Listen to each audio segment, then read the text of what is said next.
Woohoo! What's up, everybody? Welcome to Frightmare HQ. My name is Lloyd Cryer, and I am here today with the ever-jamming, ever-air-drumming Charles Doze. What's up, Charles? What are you doing, Lloyd? What's happening? What's happening, hot stuff? Where you been? Not a whole lot. I've been waiting for the year 2006, the year in man, horror. that was shit. That was an interesting year. Yeah. It was kind of an off-putting year. Oh, it was? You think so? No, not for the movies, just in general. Oh, just in general? It's a good year. Yeah. 2006 was kind of a middle of the year. But there are a few good movies this year. I'm going to give you guys that. There's like 4. No, just kidding. There's a little bit more. But there is one of my all-time favorite worst movies ever made, and it came out in 2006, and it's on the list. It's one of the worst remakes ever, horror remakes. One of the worst horror remakes. Yep, and it's on the list. Oh. You know which one it is? I know exactly which one it is.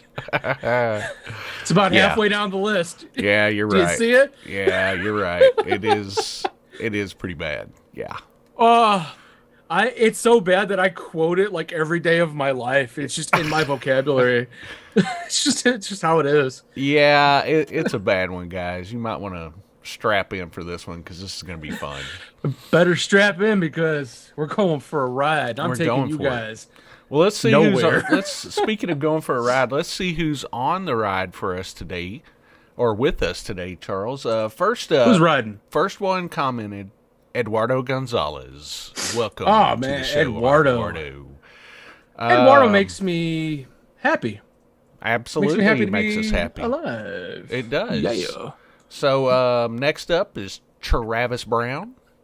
Travis. Mm-hmm. Yeah. And I see some dude Travis named Lloyd Cryer. Down. The hell is Lloyd Cryer? I don't know. He got on here and said Lloyd something. Cryer. He makes all the girls go. I make them cry. Yep. All right. You sure do. Next up, David Dugas. Oh, Dugas. Dugas. He's probably getting Dugas. so sick of us doing this. Hi, I'm David Dugas. Dugas. All right, next up, Todd Lewis. got- What's up, Todd? Oh, Todd Lewis is my little rooster. I don't know what that means, but that's what he is today. You need to play that rooster song while I'm reading the names. All right, go All right. ahead. Hold on, let me put it up. Go ahead. I love my little rooster, and my rooster loves me. I'm gonna cherish that chicken neath the green bay tree. My little rooster. The rooster goes. And I love my All right. little hen. I'm going to continue. Where's the Just next leave it one? play. Do Next it. one is Todd Lewis. Did I say Todd Lewis? Yeah, I did. Sorry. Hell yeah, but say him again. There he is. Twice as nice. Charles Anderson, a.k.a. That's the man. Argento fan. What's up, Charles? Let's see. Keeping on going down the list. There's some more people that we already did. JRE is here today. Estrada, if I remember correctly. Jerry? Jerry. Ashley Guillory is here. Ashley Guillory. The name's so nice, you got to say it again. Say it again, Lloyd. Ashley Guillory. Yeah, there it is. Anna Lee. I get too excited with the song on. Can't control my body. Welcome, Anna Lee. I want to also welcome Todd Jara. What's up, Todd? Nettleton. Tyler Oh, Burrows. Nettleton. Tyler Burrows. Boy, there's a lot of people on today. Kolchak is here. What's up, Kolchak? What's up, Kolchak? Chrissy Gilliland. The man, the myth, the legend. Chrissy. Chrissy We all know Gilliland. Chrissy. Gary Chrissy makes us Kent. excited. Yep. Gary makes us excited too. Yes. Robert Kowalowski. Howdy. Aluski. Yeah. Mm-hmm. Makes me excited. T. I West love it all. is here. T West. Yeah. And I think I have gotten to Who's next? everybody who well, there's Neil McEhaney. I'm sorry. There's Ew. Neil. What's up, bud? McElhaney. Neil. If I missed anybody, just yell at me. But hello, everybody. Welcome to the show. Come back, Eddie. We are very excited Guys. to dip right in to the year 2006. Oh, baby, we're dipping. What a year. We're dipping. We're dipping and stripping, guys. Dipping It's and nasty stripping. up in We here. are on 2006, everybody. Holy crap. Have you guys watching this figured out which decade you want us to go to next?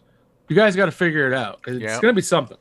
And I don't want it to be 2010s. It's not going to be 2010. I'm going back. I got to go back. We're going to go back.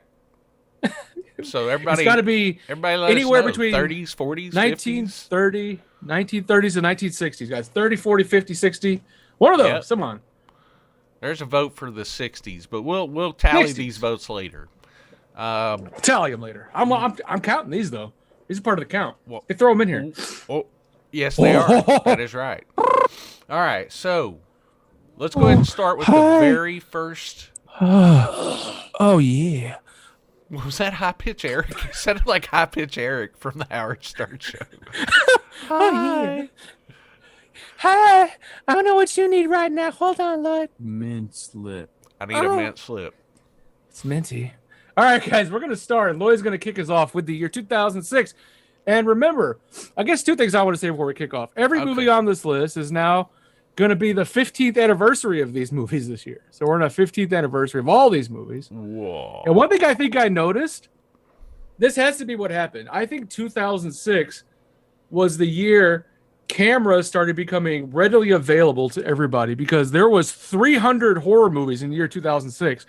And I'm not even joking you. I exported a main list from IMDb of everything tagged as horror, and there was 312 Wow. in 2006. I've never seen that many, ever. I was like, okay, well, look what happens when the damn iPhones and stuff start coming out. Everybody's Yeah. like, I'm making a movie. I'm making a I'm movie. making a movie too. On an iPhone. I'm making a phone movie. All right, well, we're going to go ahead and kick. Let's start. We're going to go ahead and kick off 2006 with this one.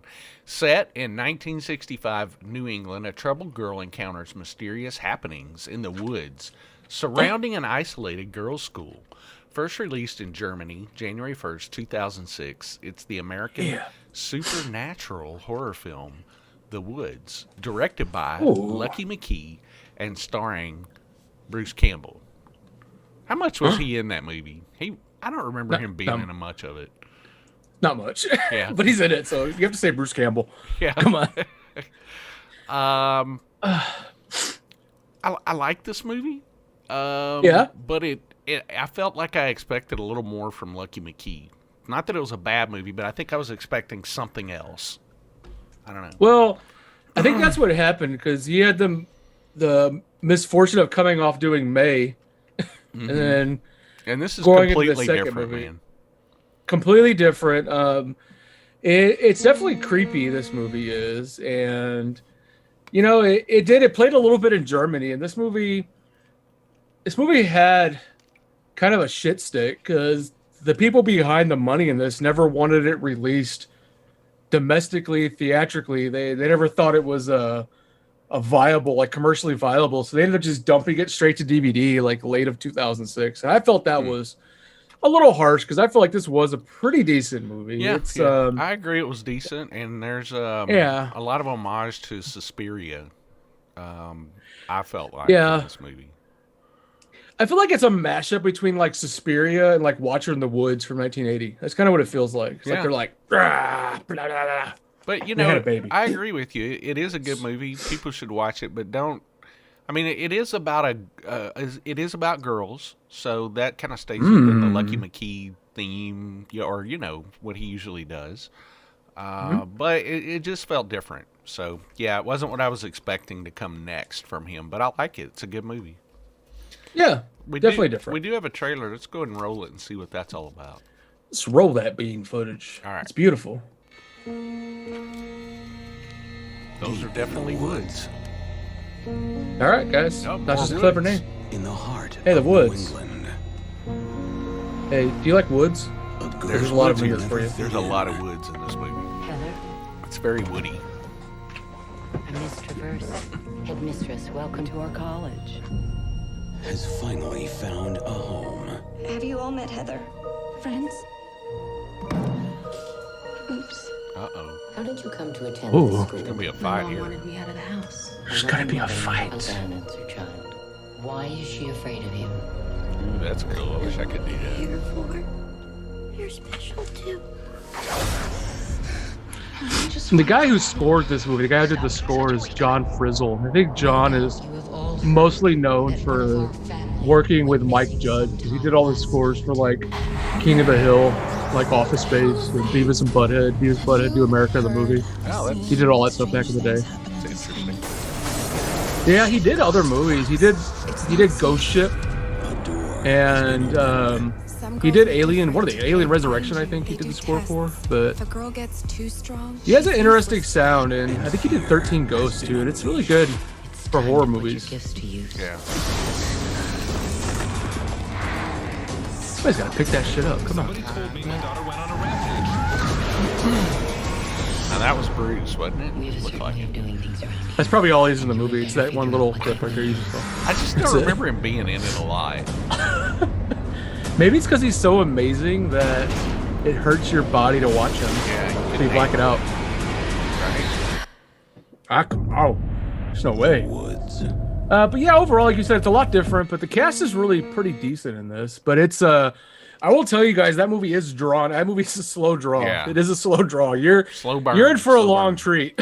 Yeah. You're in for a treat, but it's gonna take you a while to get there. You know, it's like trying to eat a Jolly Rancher that's covered in shit. You know, it's like if it's good, it's gonna be in there. It's good. But you got to get to it. You got to get to it first, yeah. Got to get to it. I don't know if the shit reference might have been a little harsh, but All right. it is How about a slow a Jolly burn. Rancher covered in habanero peppers? How about that? Wow, that's still extreme. Anyway, that's okay. That's all right. I'm trying here. All right. I'm trying, bud. Well, the next one's fun.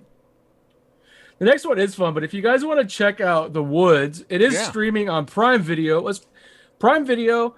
It's also on Tubi, free with ads. Here comes Tubi again. You can rent it on Yahoo. Yahoo even exists anymore. You can rent it on YouTube. I was thinking Yahoo. All right, The hell's Yahoo? get it on Yahoo. And there is a Blu-ray out. The Blu-ray is actually pretty good. The Blu-ray is kind of what we had to wait for to see this movie, and you know, kind of where you want to watch it. Nice shots of the woods and nice shots of the characters, and a decent transfer. So that came out a few years ago. But I'm gonna jump on to the next one because I like this one. I think it's well respected. I really do. Yeah. I'm gonna read the synopsis and I'll say something about it. A family falls victim to a group of mutated cannibals in a desert far away from a civilization. Released March 10th, 2006, is the American cannibal splatter film The Hills Have Eyes, directed by the ever-amazing Alexandre Aja. Remake of Wes Craven's 1977 film of the same name.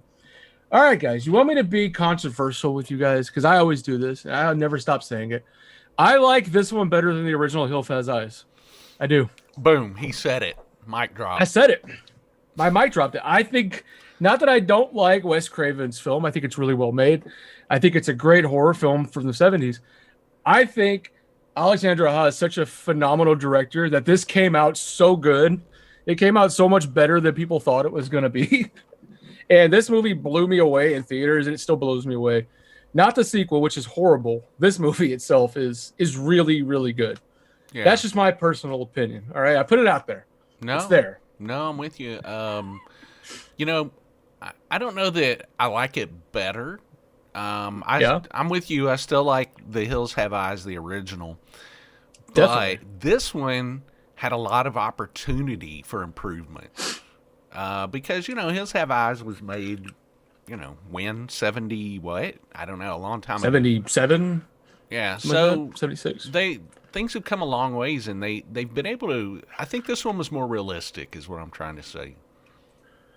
It was more realistic, and Alexandre also wrote this one. He did his own adaptation of the original screenplay, and I think he's such a great director. You guys know we talked about High Tension, which was like the first thing he did, which is fantastic. And I think this movie is so much better than a lot of the remakes that we were seeing at this time. It's so much better than a lot of the horror movies we were seeing at this time. This is so generally creepy. Like there's scenes in this that you're just like, what the hell? It's almost to where like you're surprised it was released to U.S. audiences with how far some of the scenes go in it. Right, It's that creepy. Yep. So Yeah, and I enjoy it. I think it's so well done. Yeah, I do too, and I just think there was so much room for improvement. And that's what a good remake should be, is something that Yeah. you go back and you improve upon the original idea and make it better. And this was a great example of that. This definitely was a great example for this, and I know Wes Craven wanted to have Alexandre direct this because they were familiar with High Tension. Him and his longtime producing partner, I can't remember the name, but they were familiar with High Tension, and Wes Craven thought that he would be the best director for doing something like this, and boy, that worked out. That worked out great because this is really, really good. Yeah, it really is. They did a great job with it, and so I mentioned on the last show that 2006 was the very first Texas Frightmare weekend. 2007, they reached out to us and wanted us to play The Hills Have Eyes 2 at our convention. And that was pretty cool. I thought it was really awesome that, we got to play it. And this was, I think it was before it hit theaters or video. That's cool. But I should have known back then why they offered it so easily, that it probably wasn't going to be very good. It was so bad. Yeah. The second one was, but this one was not. And funny, this movie was filmed in Morocco, of all interesting places to film. And to this day, the gas station from this movie is still standing there. The set, they never tore it down, and it's just sitting there in Morocco. They just built it, and there it is. Yeah, and I went to Morocco a couple years back, and I really wanted to go where this was, but it was like way too far out of the way to get there, and not really in the best location for a man of my light skin. Yeah, it couldn't have been too good for you. Yeah. So we'll go with that. But yeah, I mean, overall, I think this movie, I have a hard time finding something bad about this movie.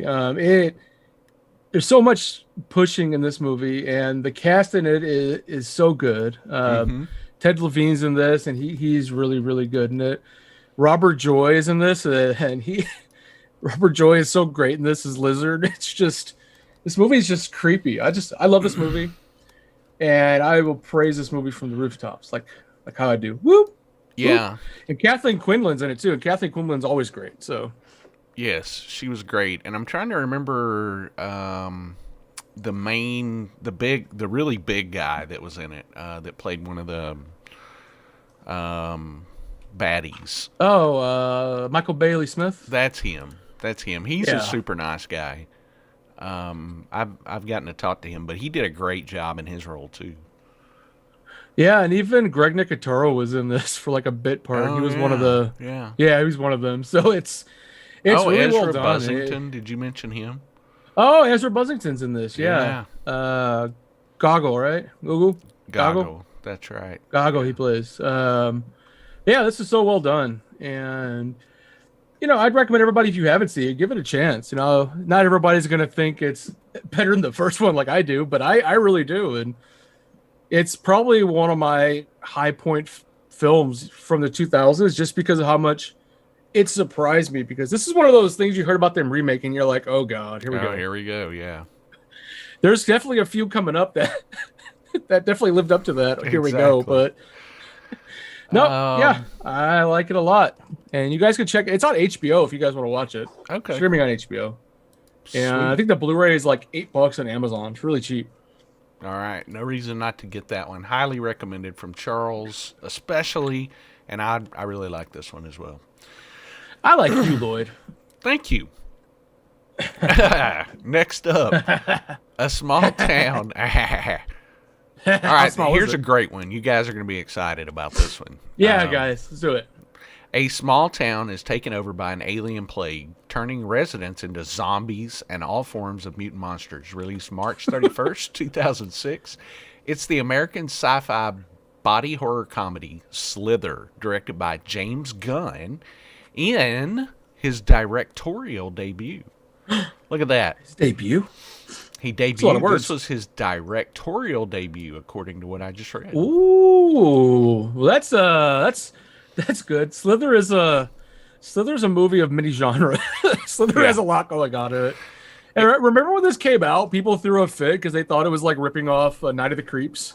You remember that? Yeah, I remember there was some brief, stuff about that, but I don't know. I mean, come I'm on. like it's not. I'm like, you mean they're using a similar story? I'm like, it's like if you want to use that, the Night of the Creeps ripped off some Cronenberg movies in the 70s. I'm like, sorry. Well, yeah, I mean, it was obviously inspired by that, or I don't know how about directly, but it was. Nah. You don't think it was inspired at all? No, I think it was. Oh, okay, all right. But look at James Gunn. He's really blown up. Oh yeah, After this. he's Guardians of the Galaxy now. Well, he was, and then he I wasn't, talked to and him, now he is again. I talked to him briefly online once, James Gunn, because so if you guys don't know, like a few years back, Charles used to write. I used to write online for some movie sites and stuff, and we did an April Fool's thing one time, and I wrote an April Fool's article about how James Gunn was apparently confirmed to direct Back to the Future 4. And somehow that article got to James Gunn's hand, and he had to make a public statement that he was not doing that movie. And then I talked to him briefly, and I apologized for it. He said he thought it was hilarious. But I was like, I don't know how this got in your hands. I'm like, I don't have that many readers, so Oh, that's no, funny. dude. That's pretty hilarious. But that was pretty hilarious. That was my short stint of talking to James Gunn. And since then, this is right after Guardians of the Galaxy had came out. And since then, he's just been blowing up. So That's right. He was. lots of fun. But, I can say about Slither is the first time I watched it, I was not a fan, surprisingly. And I'm not sure what it was. And I wasn't really into it the first time. I rewatched it like 5 years ago, and on the rewatch, I really liked it. It was like the polar opposite of what I had recalled watching. So I don't know what was going on when I saw this when it first came out, but I got converted on a rewatch. Oh, I liked it after a rewatch. It's super great. It's a throwback to 80s horror all the way. It's like an homage to everything. Yeah. It's like an homage to like everything you could think of. Absolutely. The only thing, there were a couple of scenes that made me physically ill. I remember they're just really gross, like over the top gross. Was it people throwing up again?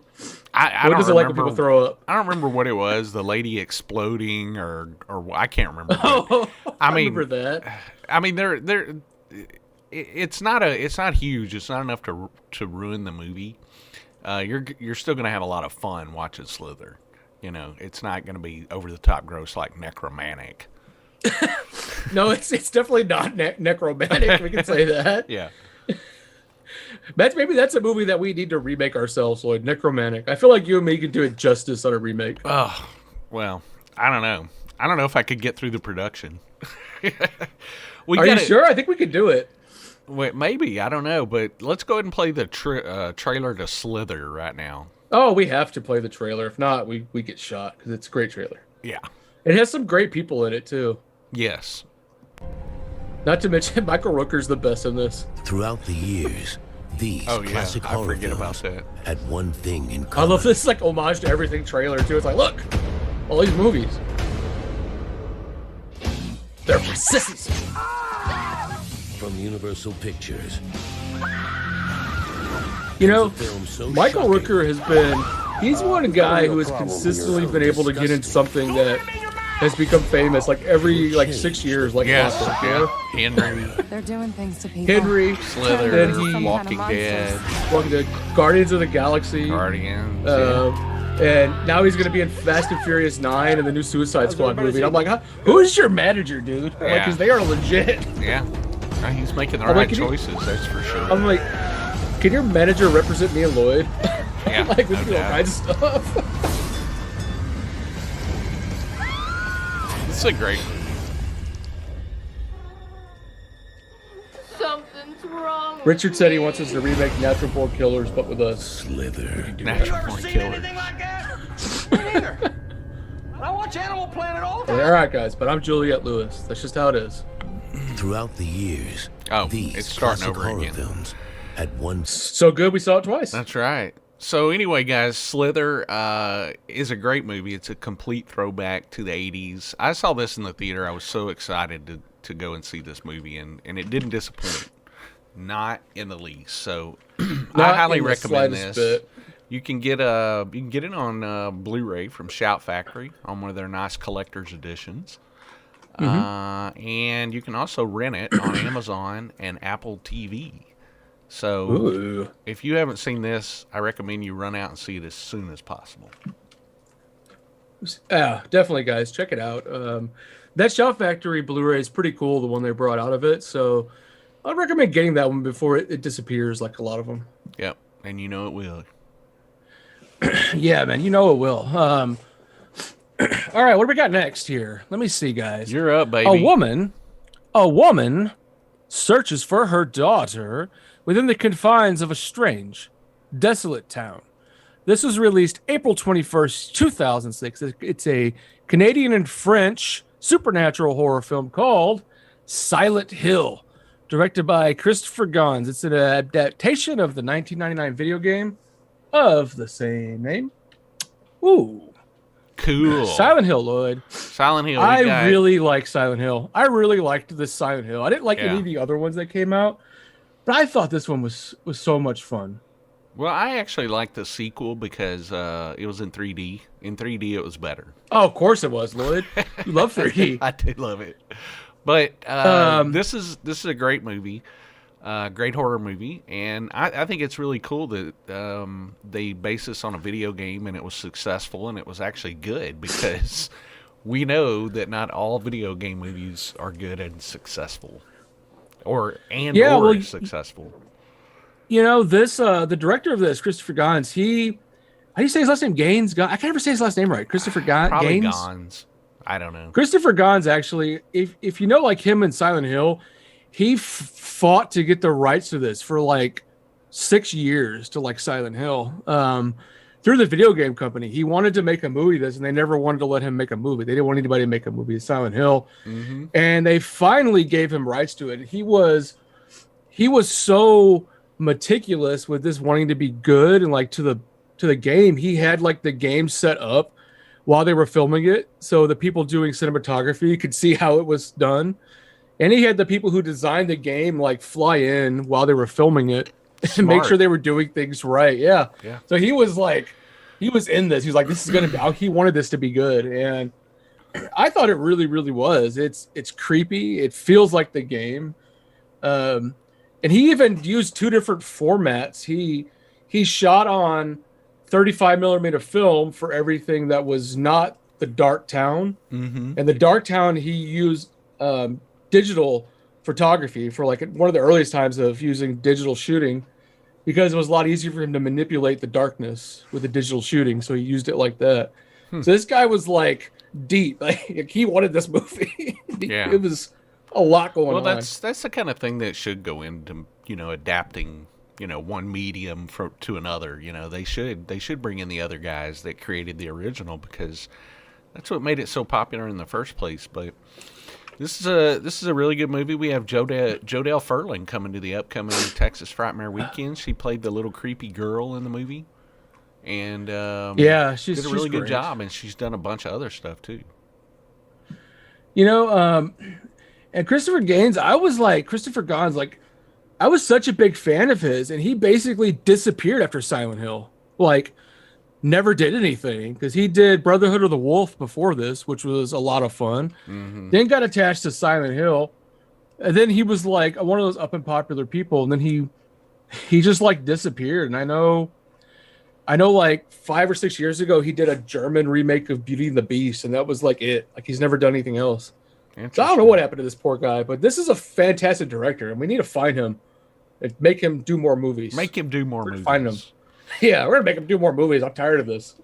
Tired of this BS, guys. Come on, Christopher. So Silent Hill. Go ahead, man. Where can we watch? No, this? I was gonna say just the nurses in it, like the costume design they did on this is so great. It's so creepy. It's great. This is a great one, guys. Yeah, it's a really good movie. Some good actors in it too. Beyond Jodelle Ferland, there's some really good actors and actresses in this one. Laurie Holden, who I'd love to meet one day. You know, Laurie, she'd be a great person to meet, but she's been super busy. But Kim Coates is also in this. I was going to mention Kim. Alice Krieg. Alice Krieg's in here too, isn't she? Yes, Alex Krieg is too, which is somebody that we've always thought about. I told you I think we were thinking about bringing her in at one point for this next show. Yeah, man, she's been pretty busy lady too. You know, if you guys remember, she was the mother in Sleepwalkers, like way back in 91, 92. 92, yeah. And then, she popped up in Thor at one point. She was, and I heard that she was the Borg Queen in Star Trek First Contact too.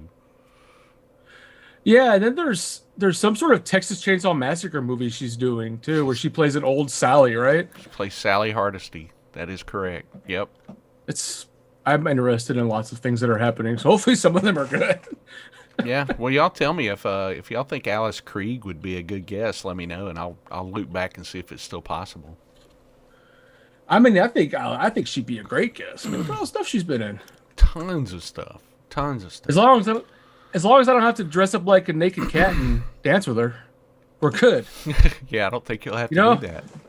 Well, I've had to do some weird stuff for our guests before, Lloyd. So, that is true. This is something about me. It just says he'll do the weird shit. I'm like, yeah, I know. He'll do it. I know. So Silent Hill. Did we talk about where we can get that? Where we can watch it? We didn't actually, but Silent Hill is unfortunately not streaming anywhere. The only place you can rent it is Amazon. It used to be streaming on Netflix and like HBO, but it hasn't been for a while. There's a couple of different Blu-rays. There's the studio issued Blu-ray, which is $15, and then there's the Shout Factory Blu-ray of Silent Hill, which is a 2-disc set. That one's out of print, I believe, but it's still a reasonable like $29. I think you can get it for. So, okay, that is where you can get it. But Lloyd, sweet, has got a really fun one coming up here. I think you guys are going to be familiar with. I think they are going to be familiar with this as well. Maybe. Let's see. A group of tourists on a haunted swamp tour, and that gives it all away, find themselves stranded in the wilderness.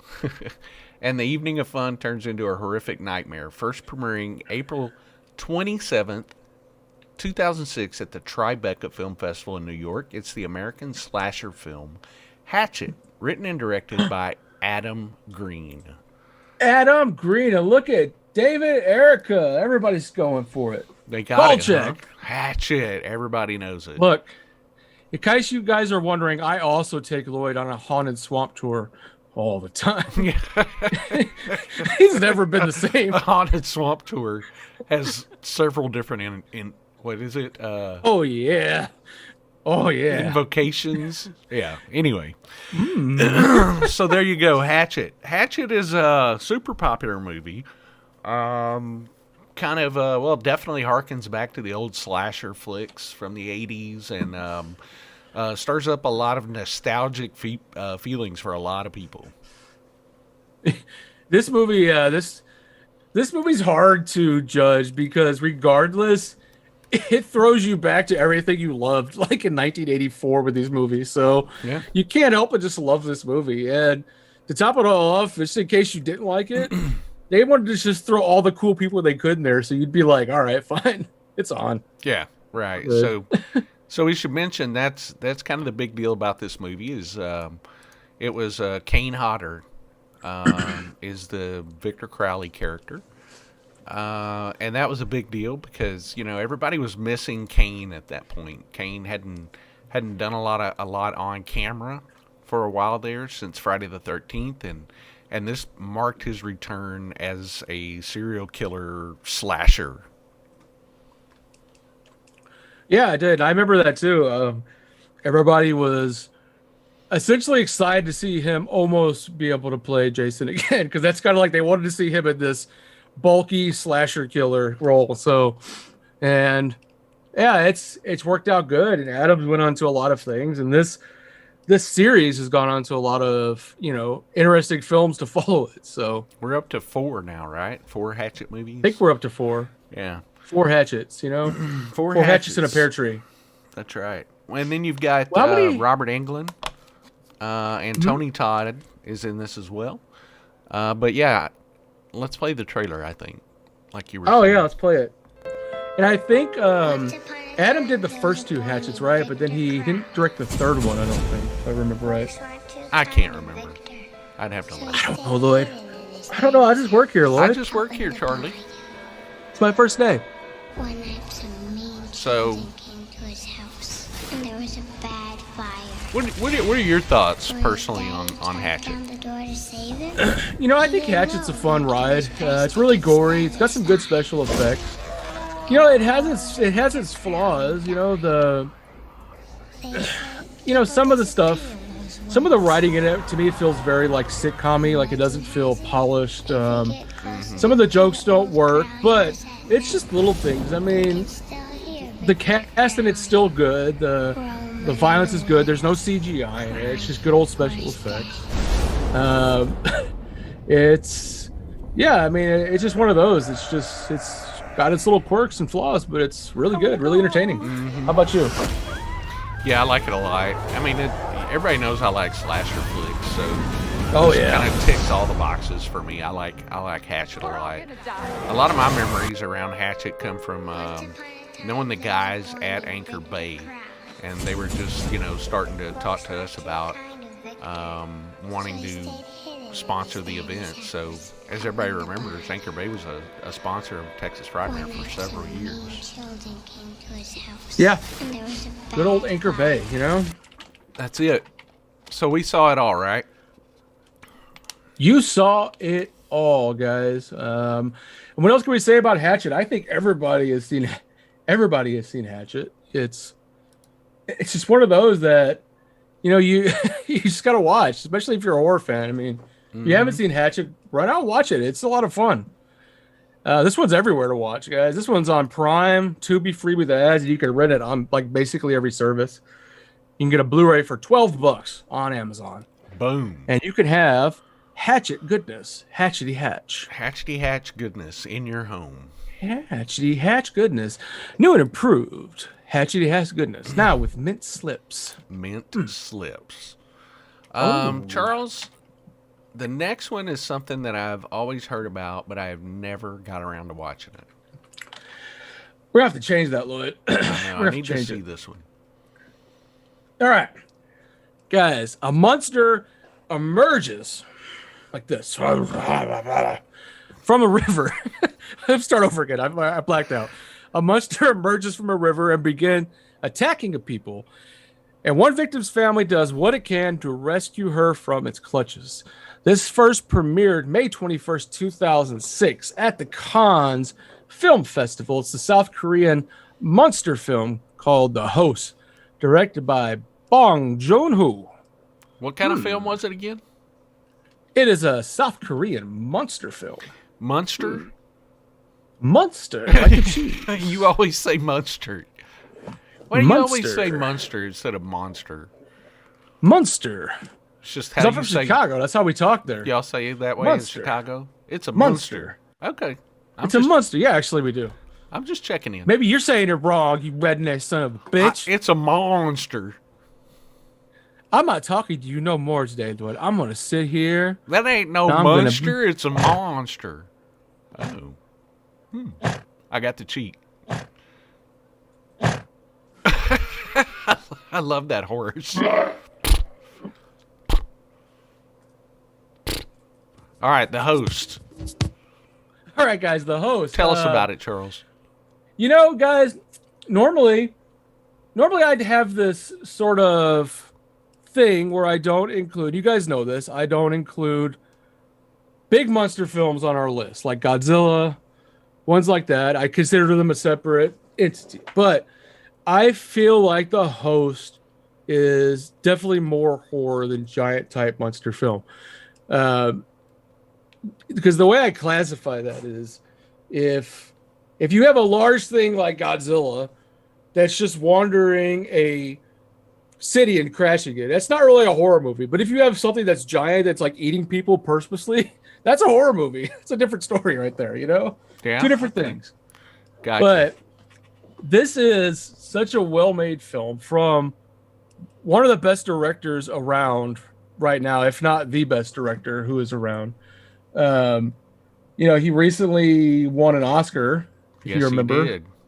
Yep, for Parasite, but he brought out one of the best films that have ever been made. That's called Snowpiercer, that came out in 2013.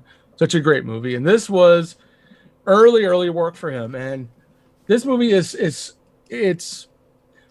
not perfect, but it's so well acted by the cast, and you can feel his directorial style in it. And it's just generally creepy. Mm-hmm. It's not as good as some of his later work, like I said. It's definitely less polished. Like, you can kind of see there's a little, like, maybe mostly like with the crew he's working with is not like what he would get later. But I love this movie. I know you haven't seen it, Lloyd, and I would say definitely check it out. You know, this is kind of where we're starting to see South Korea starting to emerge at this time again with a lot of their films. You know, they're starting to. Right. That was what I remember was the big thing about this movie. Yeah. And as you guys know, the last like decade now, South Korea has been killing it with the Korean horror. A lot of the Korean stuff that's been coming out of there has been really, really good again. And this movie it's one of those. You know, it's got a lot of like almost Romero style things hidden behind it about like the political nature that's going on in Korea and the way that they handle the situations and the way they basically crap on the lower class. It's in there. So, I mean, I'd really say give it a watch. Now, it is South Korean, guys, so that means it's going to have subtitles. I'm sorry, but it's going to have subtitles. You got to embrace the subtitles. And if you remember when he got his Oscar win, his speech basically told people to start watching movies with subtitles. Yeah, a lot of people took offense from that. I remember because basically all he said was, you know, hey, now now that you know Korean movies or foreign title movie or foreign films in general are good, maybe you can get over that 1-inch barrier. That's what he said.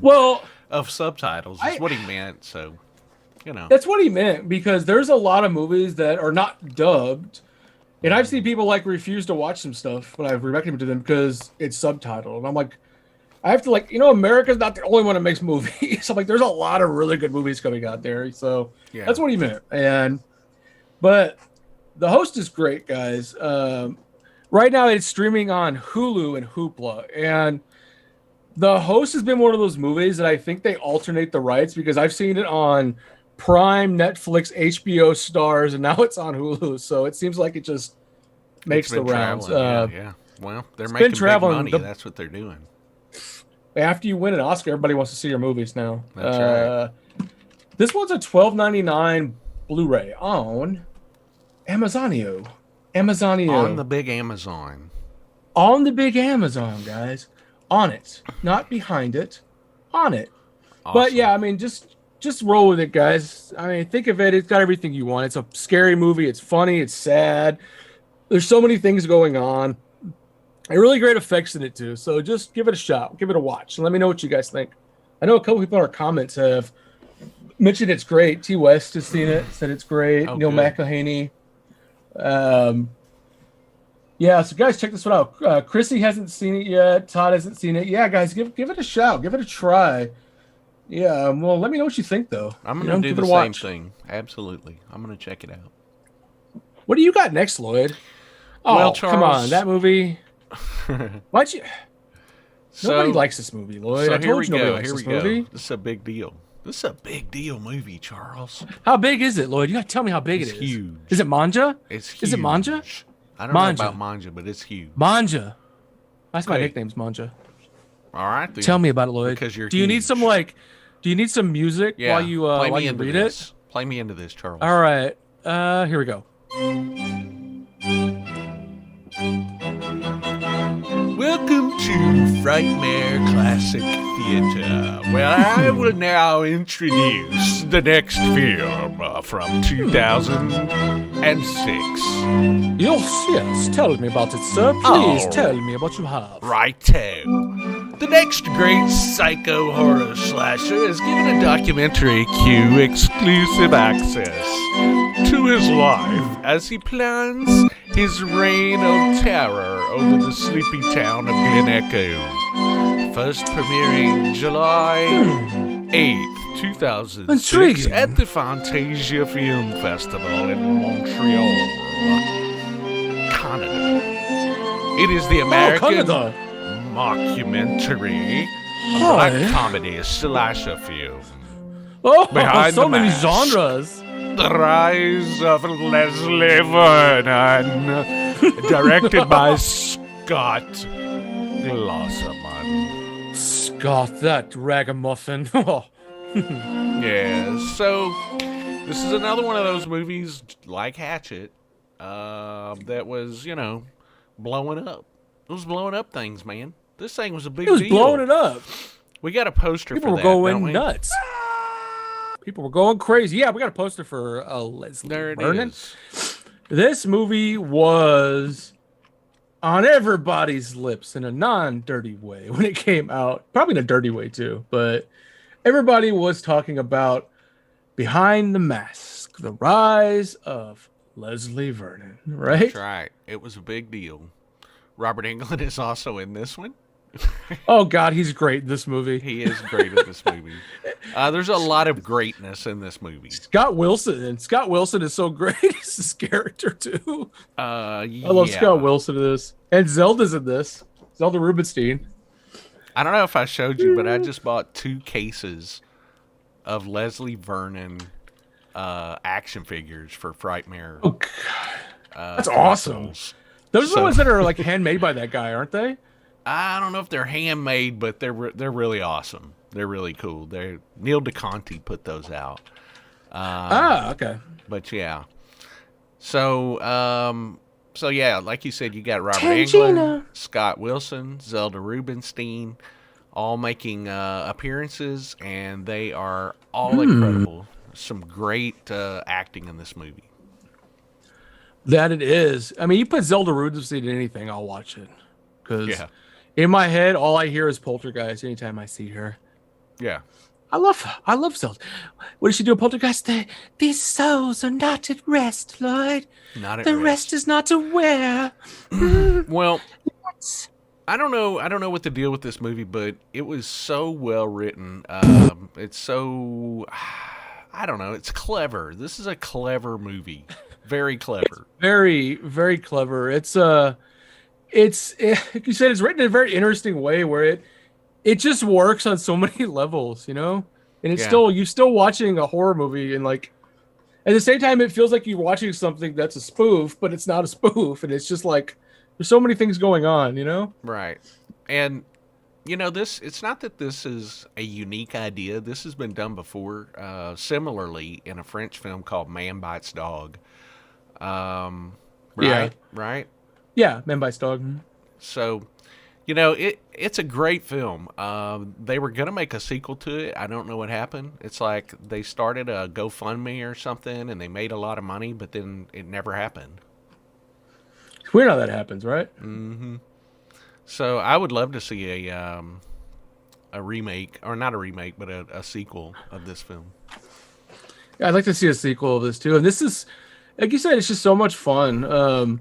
It works on that like Spinal Tap type way where it's like it's supposed to be like it's a mockumentary, like it's saying, but it becomes the real thing as you're watching it. It's a nice little twist. It's fun.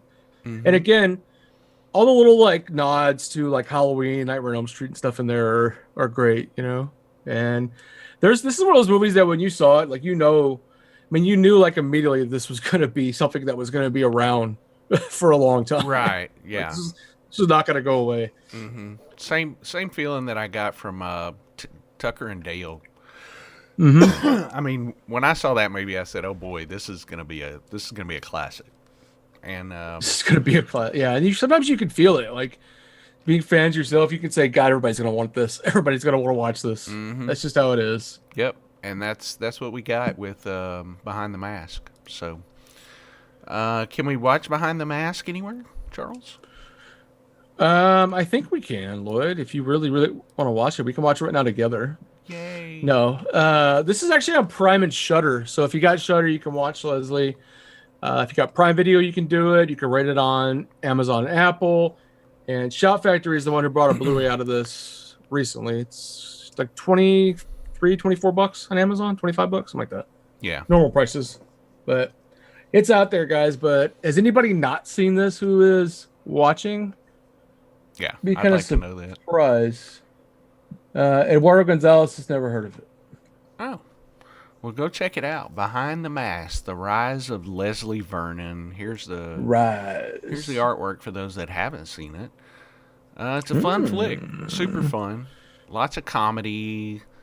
But still, it's gonna. If you're a horror fan, you're gonna love this movie. You're gonna love this movie. It's made for horror fans. We did this one on one of our Twitch Prime watch parties, and that was a lot of fun. This is a perfect movie. Yep. All right. So, Behind the Mask, the next one that's coming up is yours, Charles, and I'm excited to talk about this one. Oh, this is a great one. During a team building retreat in the mountains, a group of sales representatives are hunted down one by one. This first premiered July 18th, 2006 at the München Fantasy Film Festival in Germany. It's the British-German comedy horror film A Severance that was co-written and directed by Christopher Smith. This is another fun, and that's what it says right there, gory, fun, scary. Yeah, it pretty much is. They mentioned Shaun of the Dead, and of course, that movie was so huge and so influential that a wave of horror comedies came out after that, and this was one of the really good ones. Where did you see this first, Charles? I saw this, I want to say it was a little bit later, maybe 2008 or 9 when I first saw this movie. It'd already been out for a while, and it was one of those that I didn't pick up and watch it at first, and I kind of forgot about it. But then when I got it, I thought this was a lot of fun. It is. It's definitely British comedy, but it's a lot of fun. And the guy who directed something else called Creep, and the story in it does bear resemblance to some other movies, but I think the cast is so likable in this, and the events and how I think everything plays out are so great, and you get a lot of blood and guts for people who people want that gore. So it's all there for you. Guess where I saw this first, Charles? Where'd you see it? AFI Film Festival. I think it was in 06. Was it 06? I think it was. At the AFI. You're all fancy, You're all fancy. No, I'm just saying that's where I was lucky enough to see this one early, and it was because of the American Film Institute and our association and our partnership with them. And, they let me come and see all the good horror stuff that they were playing, and it was exciting. It was a good movie. I highly recommend this movie. Yeah, guys. I mean, I'm with Lloyd. I highly recommend it. It's very clever. Lots of violence, great blend of blood. Lots of violent. Yeah, great blend of humor and violence and suspense. It just works. It just works where it needs to work, and you're gonna enjoy it all the way through. You're not gonna get bored, and you're gonna come out just having a great time, basically. Yeah, and I love a good horror comedy. I think I fell in love with horror comedies with Evil Dead 2. I think that was my original. I think that was me too. I think that's like a one too. Well, when they can make it work, there's a lot of horror comedies that don't work, and they just kind of the comedy is kind of saturated with the comedy, and it just doesn't appeal. But man, Army of Darkness, I think, kind of showed people the way on how to do horror comedy, man, and because they nailed Army of Darkness, yeah. Yeah, they nailed it. So it works really good, though. In this case, the comedy and the horror blend really seamlessly, and it makes it super, super fun. Yeah, I'm with you there, 100%. There you go. So, Severance, let's see, where can we get this one? There is no U.S. Blu-ray. DVD is $7.99, Amazon. Can import a 2K Region B Blu-ray from Spain. So if you gotta have that Blu-ray, go to Spain. Gotta be region free. Gotta get the hell out of here. Go to Spain. This is on Tubi though. This is Tubi free with ads. It's on Tubi. I mean, you know what Tubi says? Tubi says you don't want. Tubi's like nobody else shows it. We show it. We're Tubi. Tubi should. Like, here it is. Tubi should be sending us all kinds of freebies because of how much we promote them on this show. But and did we mention Tubi's? Mm-hmm. That's right. And we only mention them because they have so much great stuff and it's free. So there you go. It's free, guys. Yeah, definitely check this one out. Give it a watch. Cool. Oh God, it's coming, Lloyd. The next one. Worst movie of all time. I'm not gonna be able to get through it. You've got a clip. I don't know which clip you have, but I montage some scenes that I love. So okay, I'm this gonna is gonna tell be you guys. fun. This is where we make you guys suffer, right, Charles? I'm gonna tell you guys that you'll see these scenes and stuff I say every day in my life. So when we watch it, I'm not even kidding you. I quote this like every day. Oh Lord. Well, Charles, you no, I have the honor. Is that right? you have it. Oh, great. You have it. Great. All right. And stop laughing already. It's so bad. All right. Do it before I. Mr. 80 said, "Is it when a stranger calls?" No, it's not. No, it's better than that. All right. A sheriff investigating the disappearance of a young girl from a small island discovers there's a larger mystery to solve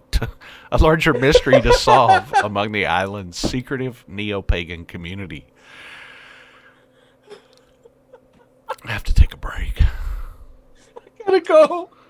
Released September 1st, 2006. It's the U.S. German horror film, The Wicker Man, directed by Neil LaBute. A remake of the 1973 British Not the bees! film of the same name. Not the bees! Ah! How to get burned, Lloyd? That movie was so stupid. How to get burned? How to get burned? I gotta go. Okay, here we go. Play the clip. We're going to. This hers? Tell me! I think yeah. How to get burned? How to get burned? How to get burned? How to get I'm gonna burned? fucking die. Take those masks off. There. Take that mask off. Is the bicycle scene in here, Charles? No. I didn't put that one in The there. bicycle scene is the greatest. The bees. Not the bees. Watch his face in this clip. He just shakes for no reason. What is that? What is that? What is it? Oh, no, Oh, what is that? not the bees! The bees. Not the bees. Not the bees. Not my eyes. Not my eyes. Is that what he said? My Okay, we're not going to watch That's that when you- again. Play it again. Play it again. No, I'm not going to do Play that it to people. again. Please, I gotta Okay, see it. here it comes again. This I hers? gotta see it. Tell me! How to get I burned? think it's Yell at How to him. get How to get burned? burned? How to get burned? How to get burned? How to get Take burned? Take those That's the way masks you get off. an answer out of somebody. Just scream at him. that mask off, bitch. what is it? What's wrong? Why does this exist? Back up! I swear to God! Oh, I can't I will breathe. do you. Oh, God, I'm having a fat man heart attack. Everybody gets a copy of this. Everybody gets. You're like the Oprah of bad horror movies. Everybody gets it. Oh, okay, turn it off. All right, thank you. Thank you, Charles. Oh, I can't believe you didn't pull the bicycle scene. That one makes me laugh. Like I thought I heartily. did it, that it wasn't in there. I pulled that one, but I forgot to add it. It's so great. The bicycle scene is awesome. I don't know. One day people Oh my will watch. God. They'll watch this movie just to laugh at it, unless they're You have already to. doing it. And I'm gonna tell you guys, this is what happened with this movie, because this movie was was not. I don't think it was released on Blu-ray ever, and the DVD is out of print, and it runs like $60-$70 if you want it, or maybe there is a Blu-ray, but everything's out of print for this. They refuse to print it, and people want to watch this just because of how bad it is. I remember this came out, people laughing in the theater because it wasn't supposed to be funny, but it was. Charles, You're let like, me is ask this real? let me ask you something. I remember on this show a few months ago, I brought up the sequel, The Wicker Tree. Did you ever watch The Wicker Tree? I watched it. It was stupid. It was like this. It's supposed to be the sequel to the original, and it was based on a novel called Cowboys for Christ. I remember Cowboys for Christ, and I watched that, and it wasn't any good. Yeah. Oh my goodness. Well, I don't know, man. I honestly, all I've ever seen is clips of this movie. I just don't want to watch it. I don't want to sit down and watch the whole movie. Watch it. It's one of those. I love Chrissy Gillian. Chrissy said, "This really isn't that funny." That's all she said. This really isn't that funny. But it is, Chrissy. It's so bad that it becomes so funny. I think like, every day of my life, I'm like, how did I get burned? Ow.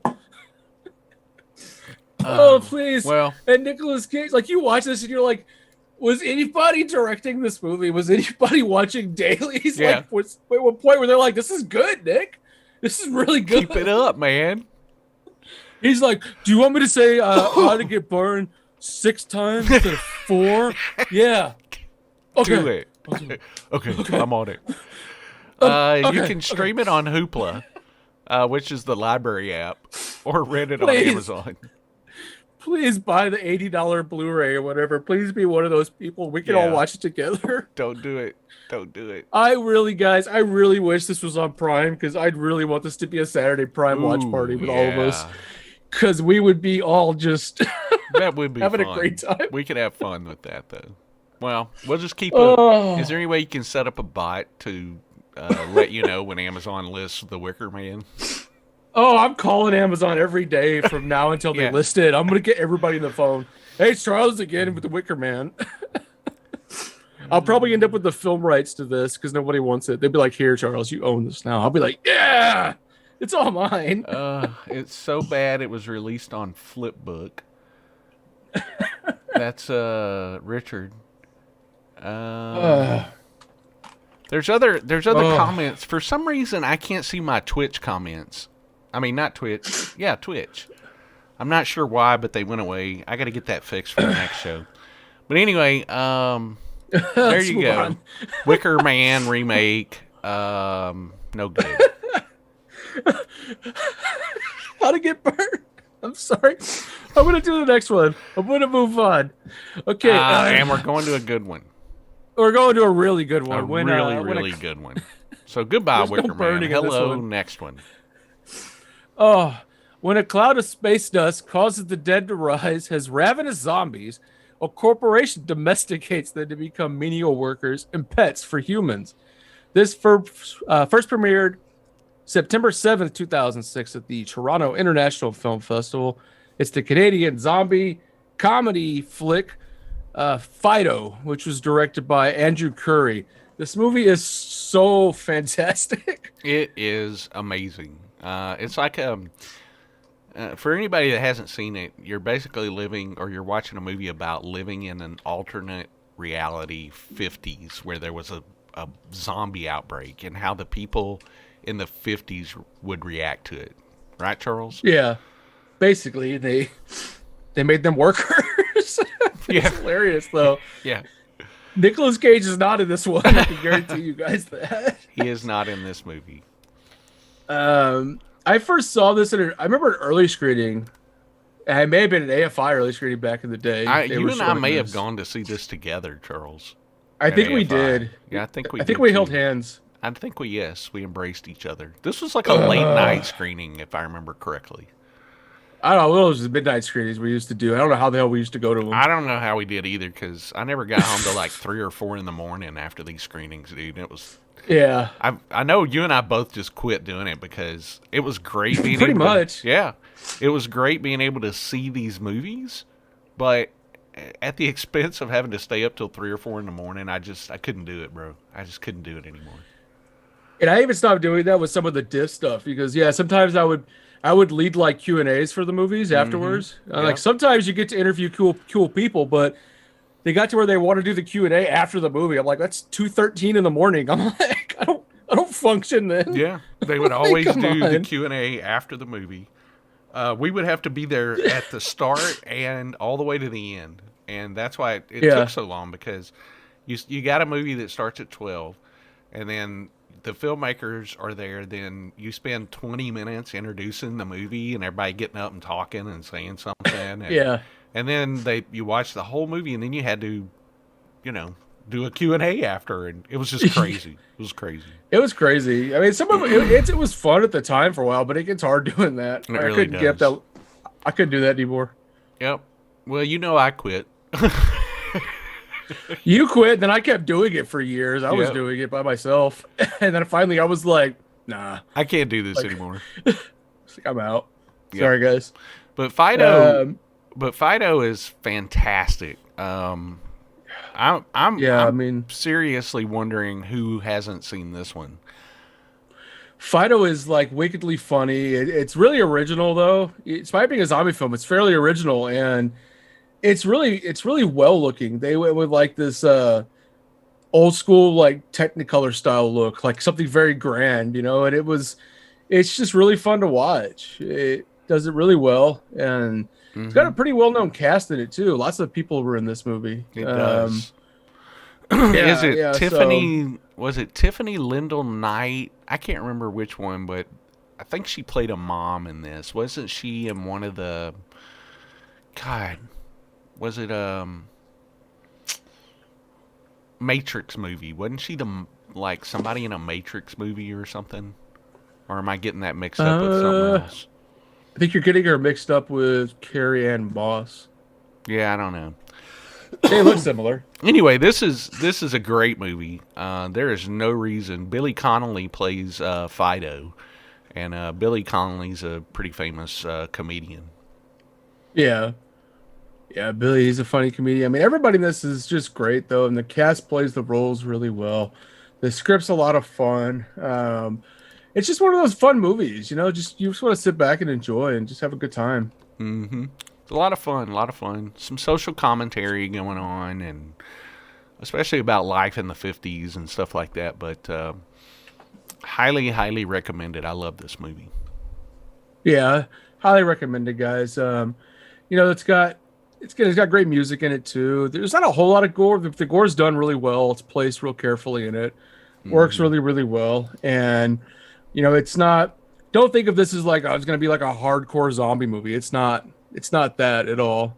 But it's got a great story though. So run and check. I mean, hopefully you guys have seen it, but if not, check it out. Travis hasn't seen it. Erica hasn't seen it either. Yeah, it is Carrie Ann Moss that's in this. You're Carrie Ann Moss. Mm-hmm. Yeah, I just looked her up. She plays Helen Robinson. There you go. Helen Robinson. Stephen Buscemi was not in this one, but he would have been good in it. Steve Buscemi would have been good in this. You're right. That's right. Okay, so what else about this one? Did we talk about where you can see it? I don't think we did. Let me see where you can check this bad boy out. This is on everywhere too, guys. Prime Video, Tubi, free with ads. Amazon and Apple TV rentals.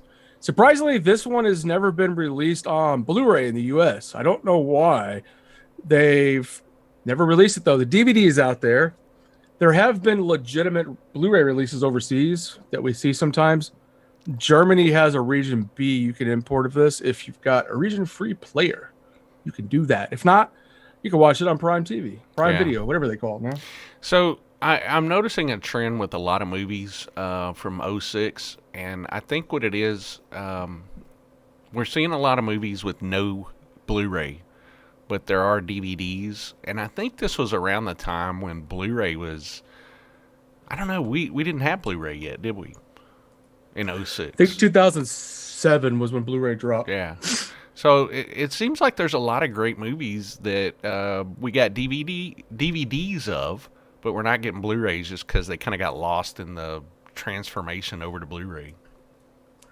Yeah, so maybe something with the rights too, because if you were bringing out a movie this time and you worked with a distributor and it was like direct to DVD, it may have been that never got licensed for Blu-ray and that the company who did it doesn't exist anymore or something, and there's some rights limbo of trying to get it brought back out. Could be. But it's a good mention. 2006 was actually the last year mainstream horror movies were released on VHS.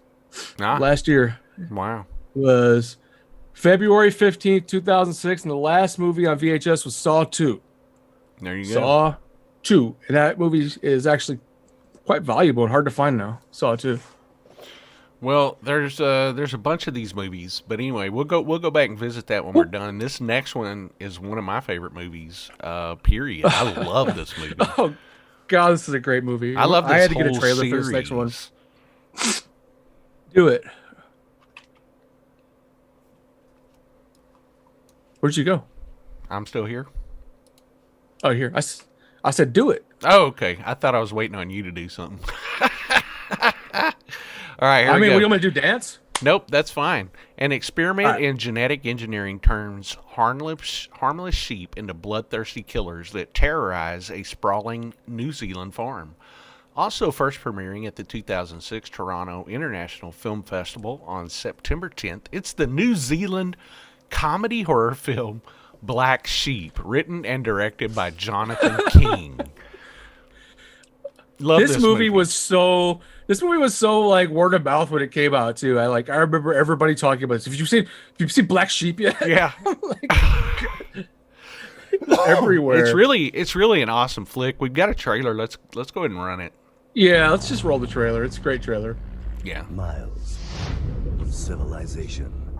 I have a dream for the future. It's such a wacky movie. Has given Just the whole premise of killer sheep. Of killer sheep. You're like, what? Yeah. of fear. It does feel a lot like a Peter Jackson movie, though, doesn't it? It does. Well, it's filmed in New Zealand. So. Right. But it does feel like the same style. It really does, man. This is a movie that Peter Jackson should have brought out in 1991, you know? Yep. Yes. It's a goddamn killer comedy about a horror comedy about killer sheep. Yeah. Well, it's never been done before. Would you say that it has some bad jokes? Yeah, that's good, Charles. I like it. Good job. You like it? I do. Oh. What are you doing in here? It's honestly a good movie, though. You watch it and you go, I should not be entertained this much by a killer sheep movie. You're like, I should be like not liking this. But Yeah. Get ready. That's what I expected. But Hey, violence. they're coming to get you, Barbara. of the land. Sorry. Sheep are revolting. Oh no. That's a great scene. Oh no. You'll never think of sheep the same way again. Absolutely never. Black Sheep's a great movie. Oh. Charles, once again, like you said, there's no U.S. Blu-ray. The Nope. DVD is out of print. You can import. It's hard to get. Yeah, you can import an Australian Blu-ray for $14. And the only place to rent it is on Apple TV. That's it. Only people that have it, Apple TV. I don't know what it is about this movie, and I'll tell you guys, there's no U.S. Blu-ray ever. The one from Australia is really good Blu-ray. I mean, it would make sense because that's same little area right next to it. Mm-hmm. But the DVD is out of print, but it's a weird out of print. It's not one that's like $100. Like every time I see one pop up, it's like $1 used, and it sits there, and then somebody buys it like 2 days later. It's just like never goes up in value. I don't know what it is. It's really weird. And I said this is one of my favorites. I was actually talking about the next movie. That's why I got all confused because I was thinking we were on this next one. But the next one is one of my favorite movies. The next one's fantastic. I mean, there's no way. That was the first one I put on the list. The next one, But Black Sheep is also really good. I do recommend this movie. It's and they don't really play it like a comedy. No, they play it kind of serious, you know. Yeah, but it's fantastic. It's a great movie. Ashley has so many fond memories of watching this. Good job, Ashley. I think we do. Lots of buying going on. Bye-bye, Black Sheep. Violence of the Lambs. Oh my God. Yeah, it's a great movie. Great. Well, good. I'm glad that a lot of people have seen this one. This is a good flick. Yeah, and like Richard Elton said, not to be confused with the Chris Farley movie of the same name. Absolutely not. Completely different. If you guys were going to go after this and like pull it up and be like, this doesn't seem like a horror movie. It's Chris Farley in it. What are they talking about? Yeah. There's no sheep. Actually, I think there is sheep in that movie. Wait, never mind. Yeah, All right, I'm going to the next one. Go to the next one. I'm excited about this one because I still don't think a lot of people know about this movie. Yep, and this is following our same trend. After an accident, 5 people decide to spend the night in a big abandoned hotel, but they are not alone. This was first released in Norway, October 13th, 2006, and because it's the Norwegian slasher film Cold Prey, directed by Roar Uthog. Wow, what a name. Roar Uthog. Roar Uthog. I want to be Roar. Roar. Roar. Yeah, guys. I did pull a trailer for this, but just heads up, it's not that good of a quality because there's not a good quality trailer for this movie anywhere. So, well, let's go ahead and show everybody the trailer. It's called Cold Prey, and I think it's pronounced Frightmare in Norwegian or whatever language. Norwegian. I don't know. Frightmare, which means open season in Norwegian. So yeah. This is a great slasher flick, y'all. It's a modern slasher flick called Cold Prey. And I'll tell you guys, this is my favorite movie of the year for 2006. So I think me and Lloyd will probably maybe agree on that. But yeah. I really enjoyed this one. I saw it in the theater. Anchor Bay was having a private screening for like industry people, and I think Blockbuster corporate was there watching this movie with me. There was only like 5 or 6 people in the theater. Well, man, I'll tell you, if you saw that in theaters, you're probably one of the few people to ever see it in the theater in the United States because it only played like a couple of places. It played like the Cleveland Film Festival, I think, and I think it played something else, Tribeca or something, and that was it. And it was released to DVD at one point. I don't know. I just got an email from Anchor Bay that said, "Hey, we got a new movie that we're showing to industry people near you. Do you want to go see it?" And I was like, "Yeah." And he goes, "Okay, I'll put you on the list. It's called Cold Prey." Had no idea what it was. You got your mind blown. Right? Pleasantly surprised. Pleasantly surprised indeed. Yeah, this is really, really well made. It's kind of like one of those something old, something new scenarios where you got kind of an old styling, but they really put their own new spin on it, and it works really, really well. Really, really well. I mean, through and through, it's definitely a slasher film. It's pretty creepy. It's got good scares in it. It's got some cliche slasher stuff, but it's not bad. It's what you expect from these movies, and it really shows how these movies should continue to be done in our time period. Oh yeah, very, very well said, Charles. This is it's a great modern update of a slasher flick, and it's just done super, super well. Super well. As far as I know, there were 3 of these made. There might have been another one. I don't know. I'm not real sure. Frightmare. There it is. Cold Prey. Frightmare. Yeah, and I'll tell you guys. The sequels. The second one's actually really good. It was done by a different director, but Cold Prey 2 is actually really good. But I've never seen the third one, so maybe I could finish it and watch that third one too. Yeah. Have fun finding them though, because Cold Prey. Like I said, Anchor Bay released it on DVD way back when, and that was it. I never saw it again. You can import a Region 2 Blu-ray from Australia. and it's streaming on AMC Plus, or you can rent it on YouTube, apparently. AMC Plus is starting to pop out some good things, you know. Mm-hmm. But really, I guess because you have to fight to be a streaming service nowadays to get your own unique stuff. Yeah. But yeah, this is one that really like desperately needs to be brought out here. Now, Coldplay, You know? Coldplay 2, did that get a US DVD release or not? I can't remember. I believe 3 never did.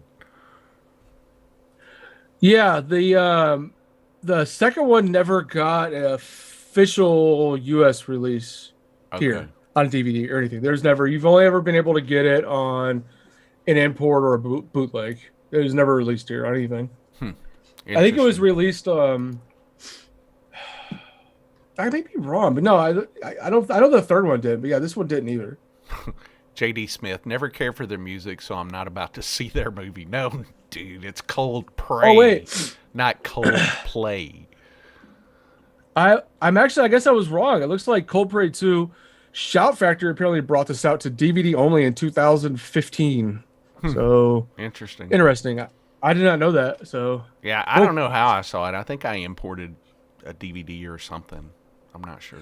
I did. I remember I imported a DVD directly from the UK in like 2009 because it had been out and it never came anywhere. Like it never played in the US, like on festival circuits or anything. So I imported it because it was never estimated to be released here. I was like, fine. That's probably why I never. It's probably why I never saw the third one either. I was like, I'm not doing this again. I'm getting too old for this shit, guys. Yeah. And I want to say the part 3, even the imports didn't have any English subtitles. So, have fun figuring that one out. Yeah, I remember that's why I imported one from the UK because there was a DVD of Cold Prey 2 and from Norway back in like 2009, but it was like if you looked at the details, there was no English subtitles. No English subtitles. Yep. So you're kind of. I guess I could act it out. Yeah, I don't know. I know I've watched 3, but probably had no idea what was going on because, no subtitles. Sometimes you gotta watch a movie with just no subtitles. That's right. You just gotta roll with it. Make your own that's movie. when you know Lloyd really likes a movie if he's willing to check it out with no subtitles. I will watch it. I've watched some Japanese horror stuff with no subtitles on just because there's been a couple of things I really wanted to watch that weren't US released and I just got what I could and I'm like, I'm gonna watch it. I'll watch it. There you go. Let's do it. Sometimes you just gotta go with what you got, guys. Make up the stories you go. Yeah. No, it's not. It's not a teen horror flick. Even though the cover made it look like it, the killer's pretty cool. He's got a big like parka coat on, kind of like The Thing or something. And it's a big dude. It's a big scary dude, man. I was gonna say that I agree with you. The poster and the covers for these are very misleading. They have a horrible graphic artist, like whoever was their design artist who thought this was going to be good to market this movie. It makes it look like a really dumb, like I always know what you did last summer or something. Right. That's what it looks like, and it's not. It's not. It's worth it. It's a Norwegian flick, so it's good. I've said it a million times already. I know you. It's phenomenal, but it is good. It's just something that I want to praise, highly, so that people want to go out and watch it. That's what I'm hoping for. You know what that means? It needs one of these. Mint slip. Boom. It's got the mint slip movie of the day. Slimp. It's a mint slip. Mint slimp. That's slimp. It's got a mint slimp. All right, Charles. Come on down to Tech Frightmare Weekend. We got mint slimps for you. We got slimps. flicker pictures. That's right. All right, Mr. Charlie. It's my turn? I think it's mine. All right. I just did Cold Prey. I mean, you just did Cold Prey. Sorry. I got one of your favorites next. I put it on here for you. You know what? I don't trash this movie as much as a lot of people do. On Christmas Eve, an escaped maniac returns to his childhood home, which is now a sorority house, and begins to murder the sorority sisters one by one. Released in the U.S. excuse me, in the U.S. Christmas Day 2006, it is the U.S.-Canadian slasher film Black Christmas, written and directed by Glenn Morgan. a loose remake of the 1974 film of the same name. I know a lot of people hate this movie. Well, for one, Glenn Morgan was in Trick or Treat. That's what's hilarious about Glenn Morgan. Mm-hmm. Do you remember him as Roger Buckets in Trick or Treat? Yeah. Oh, yeah. I'm like, I can't even get over that. I'm just like, the only thing he ever was in was Trick or Treat. Yeah. And then he like pops up. I'm directing Black Christmas. Here I go, everybody. Well, I don't know. Here I go. I don't know Get my about the hammer. man's credits or his experience or I don't know either. or anything like just that. sound like an asshole.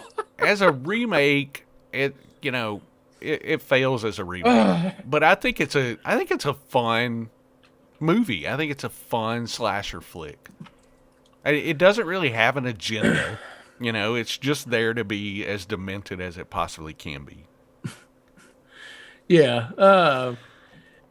I guess I'll say that I have to agree. I don't trash this one as like a lot of people do. Mm-hmm. I'll say this one is a pretty decent. It failed if you don't think of it as a remake, which right. It's a pretty decent movie if you don't think of it as a remake. Yeah. I think if they didn't call it Black Xmas, Black Christmas, and gave it another title and kind of like, oh, it's an homage to Black Christmas, we would have been like, oh, cool, this is a lot of fun, Right. Changes some stuff around. But I don't know. I mean, as a remake, no, it's it's not a great remake, and you're never going to top the original. But this is a fun slasher flick. I have fun watching this one. So there you go. What I'll give credit for this movie for is at least it tried to tell a different story. It did try to tell a different story, and it is super gory. There's a lot of gore in this movie. It is, yeah. And I'll tell you guys, this one has become very, very popular because they never released a U.S. Blu-ray of this. You have to import one from Canada. The only way you can get a Blu-ray. The U.S. had a DVD, and the DVD is out of print, and it's expensive. It's expensive for a DVD to get it. Mm-hmm. So there are people seeking this movie out who want it because even the Canadian Blu-rays are sometimes hard to find. They run out of print, and then it takes a while for them to come back. So it looks like Glenn Morgan, he was a producer for some other stuff. Willard, the remake. Wait, he directed Willard, didn't he? Did he? I don't know. Final Destination 3. Yeah, he directed Willard. He directed 3 episodes of The X-Files. It looks like he does a lot of producing. So, there you go. Well, yeah, I mean, this is a fun movie. It's got a cast in it I like. I like Michelle Trachtenberg. She's always a good actress. And Lacey Chabert was, I don't know, I always liked Lacey Chabert. Yeah, I think the girls work together. They make the parts work. It's a movie that fails. Like Lloyd said, fails as a remake because I don't think it should have been a remake. It should have. Yeah. It goes so out of trying to be its own thing that it should have just been its own thing. That's what it should have done. Well, I think what they tried to do was play up an element of the original Black Christmas that worked really well. Yeah. Was that he was this killer was a maniac. Well, they really amped up the maniac, and they even gave you some backstory behind it, and so I think it's fun. I enjoy it. There you go. Yeah. I'm with you. All right. I'm with you, Lloyd. So what's the next one, Charles? Charles, you look like... Did we talk about where you can watch this? Oh, yeah. You did. Oh, yeah. Well, guys, we said the physical media is out, but this is also on Tubi. Again, Tubi is the only people who have this streaming, free with ads. It's the only way you can get it. Amazon has a rental, but when I looked, I think Amazon rental is SD only. Like, there's no HD rental, so it's weird. So. Yeah. Maybe that's all they have is the DVD print anymore. Maybe, yeah. Yeah. Maybe.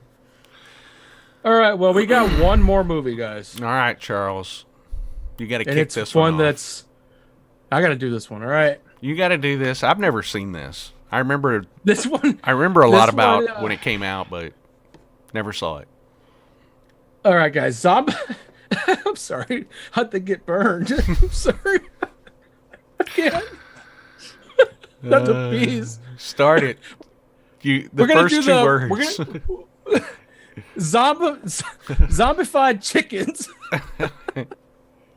zombified chickens attempt to kill the fast food workers that cook them in a restaurant built on an ancient burial ground.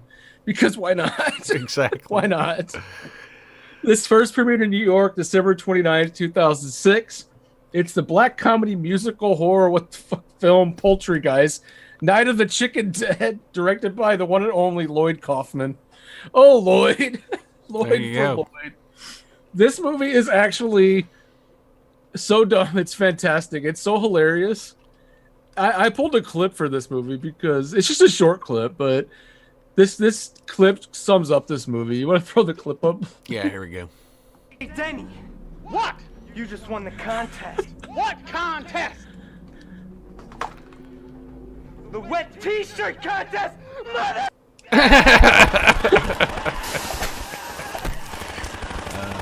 I probably would like this. Oh, I'm not saying this is actually a fun movie.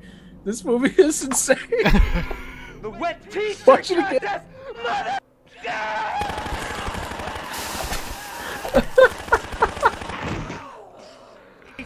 All right, that's You can't turn it off. You can't turn it off. I mean, it's traumerific, guys. And I've said before, I'm not. Charles is the biggest trauma fan. I never was, but I think Poultrygeist is probably one of the best movies out of all these bunches. It's got everything. It's so crazy. It's way out there. And these chickens are so fantastic. I mean, just look what we just saw. That's an hour and 40 minutes of that. So to go watch it. I remember a lot about this movie. Lloyd was promoting it at our convention. He was there our very first and second convention, 06 and 07. And I can't remember if he was promoting it both years or just in 06, but I remember that was a big deal for Trauma. I remember that too. I remember him promoting that I think he was still promoting it even through the second show. The first one I went to, he was there promoting it. And I didn't watch this for a long time because I was always picky on my Trauma movies. There wasn't a lot of them I was really a huge fan of. And yeah, I finally watched this and I loved this like every minute of this damn movie. It's so out there. It's so crazy. Yeah. Well, is it as good as Toxic Avenger? I don't think none of them is as good as Toxic Avenger. That's like, but it's on the same level, maybe. It's on the same level, though. I mean, it's got that modern feel of like Toxic Avenger. It's great. It really is. Well, I guess I think you could double feature this. Double feature with Toxic Avenger. That's a great double feature. Okay. All right. Well, that was the last movie on the list for 2006. Charles, let's tell them a little more about where they can get this one, and then we'll go into honorable mentions. You might want to tell do you have a giveaway tonight?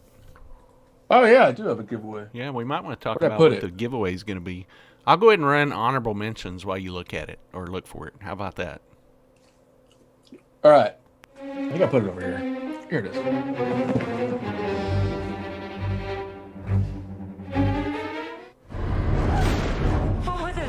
They say when you see yourself, that it's time to die. Mine was soaked through like it fell in the river. There are futures. We are haunting ourselves. Oh, the abandoned Nacho Sheridan. It's a great movie. Yeah, it is. We are supposed to die in this house. At midnight, everything will be created as it was on the night of the murders. Only this time, we'll die as we were always meant to.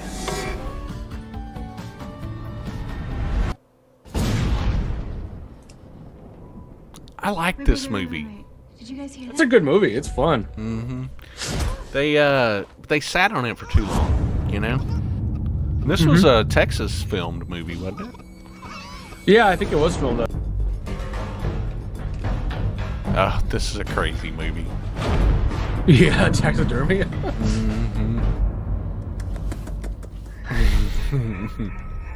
Live or die. Make your choice. Saw Trace. Just when you thought it was safe, it saw Trice.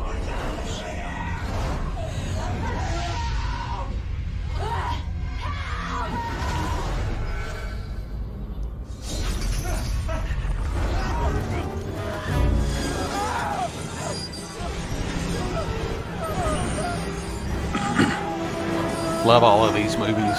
Sorry. I love them all. You're dirty, Lloyd.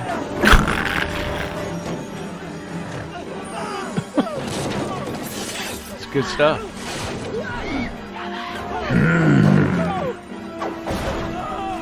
Ooh. Yikes. It's not good.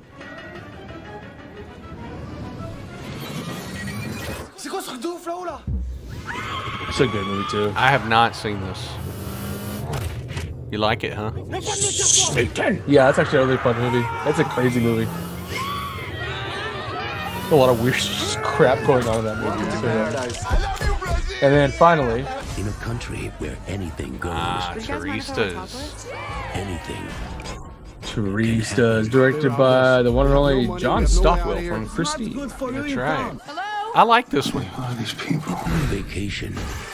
It's basically kind of like a Hostel flick, you know? Yeah, pretty much. Yeah. 2006. All right, everybody. That was our honorable mentions for 2006. J.D. Smith, Digi Artist, says, yeah, this was a good year for horror movies. I definitely agree. Agree with you, man. There's a lot going on this Reggie year. Miller said he moved in for March Madness. Travis Brown said, where's the Omen remake? It's somewhere. Is that even a real movie? Oh, yeah. Like, they made a remake to The Omen? Yeah. That movie just wasn't that great. Wasn't good at all. Well, sorry, Travis, guys, if there you was- like it, but I didn't enjoy that Yeah, one. if you like it. I wasn't a big fan. I probably could have done a big dishonorables mention reel for this year, too, because there's a lot of bad stuff that came out. Like, Night of the Living Dead 3D came out this year, too, and that's so bad. Yeah, Sid's The in that one with one. Sid isn't he? Haig. Yeah. Yeah, Sid's in that one. It's just not good. There's so much stuff in there. Yep. So what are we giving away, Charles? Oh, I got a Blu-ray copy of Cherry Falls to give away. Ooh, awesome. So we're going to give away, according to Charles, a copy of Cherry Falls, and I'm sure Charles has some kind of amazing question that he's going to ask. I want you guys to tell me who directed the original Wicker Man. The original Wicker Man. Who was the director? Look, I gotta bring It was up Nicolas Cage. Twitch. Are you watching YouTube? Yeah. I don't see anybody yet. 41:30. Yeah, I gotta bring up Twitch so I can see if anybody answers it first. You watch YouTube. Oh, Kolchak got it. Kolchak got it? Yeah. Robin Hardy. Robin. Let's see. Robin Hardy. Yep. Nobody on Twitch got Robin. it, so we're good. So Kolchak Robin wins. Hardy. Yep. Nobody on Twitch Kolchak. got Robin. it, so we're The good. Night Stalker. So Kolchak Robin wins. Hardy. Yep. He's Nobody. a dirty man. Likes dirty things. And he's right. always down for mint slip. Mint slip. All right. Well, 2006 seemed to be a great year. Congratulations to bees. Kolchak for winning the Blu-ray. And what did you say about the bees, Charles? Not the bees. The bees. Oh no, my eyes. That's Well, pretty much guys- when you watch that Ricker Man movie. That's how you feel the whole time. You're like, no, my eyes. I don't want to watch it. I want to thank okay. everybody who joined us tonight. Thank you. We really had a good time. We had some good views tonight. Everybody try to like this video right now if you can. Go ahead and give it a thumbs Do it. up. And when we're done, if you've got any comments, any other movies that we might have missed that you want to posts help us a whole lot. We'd love to see all of you guys post after the video is over. Post it up, and we'll be back Saturday. Right? Are we doing a movie Saturday? Yeah, you know I what? assume I we need are. to talk to you about that because I have two people that want to do movies, and we'll plan that out. We've already got folks ready to go though. All right. Okay, yeah. And what else is coming up? Oh, so Sunday, where we're gonna do our Jalo special for our Patreons. But I've got something awful I have to do on Sunday. So I think we're gonna push it ahead 1 week. We're going to have to push that one ahead.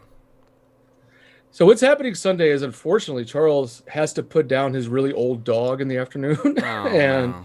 I'm sorry, buddy. I probably won't be the best I want to be for everybody at that time of night. So we're gonna do a Saturday night screening. Somebody's asking this. I don't have anything for a Saturday 2 p.m. yet. A lot of people they lifted a lot of the restrictions in California, so a lot of everybody is getting back to work, from what I'm finding out, or they're trying to get back to work. So it's been tough scheduling interviews, but I'm sure that'll clear up and we'll have something soon. But right now, I don't have anything for Saturday. Okay. But back to your dog. Sorry to hear about it. I knew this has been coming for a while though, but she's old. She is an old. She's an old baby. She's like Blue and old school. She's old. She's a very old woman. She is an old baby. So rest in peace to your baby. What do y'all call her now? Mama Django? Mama Django. That's right. Mama Django. Well. So yeah, we'll put that though, but we're gonna do that the next couple weeks though. We're doing a lot more Patreon stuff coming up, so it's gonna be a lot of fun. We're gonna do Jalo show, Patreon show, so we're gonna all right. ready to party. Sounds good. You got anything else to bring up? Go ahead. That's it right now. So I'll get Cherry Falls out, and yeah, from there we'll see what we can do. I mean, maybe we can find a vendor or something on Saturday. something.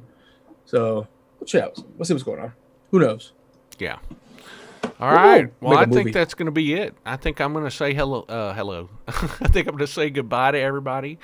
And thank you for joining us. Be sure to thumbs up this video. There's a bunch of you that hadn't done it yet, so please give us that thumbs up and give some kind comments after the video ends. And thank you all for joining us. Charles, thank you. Had a good time. It was good to see you, sir. It was good to see you. It's a fun year, 2006. So we'll be back next week for 2007. 2007, baby. 2000s. And make sure you guys, what'll be a good comment. Tell us what year or decade you want us to go to next. That'd be a good one. Yeah, that'd be good to hear. That'd be good to hear. All right, guys. I think that's it. Peace out. We love you guys, and we'll talk to you soon. Bye. Bye, guys.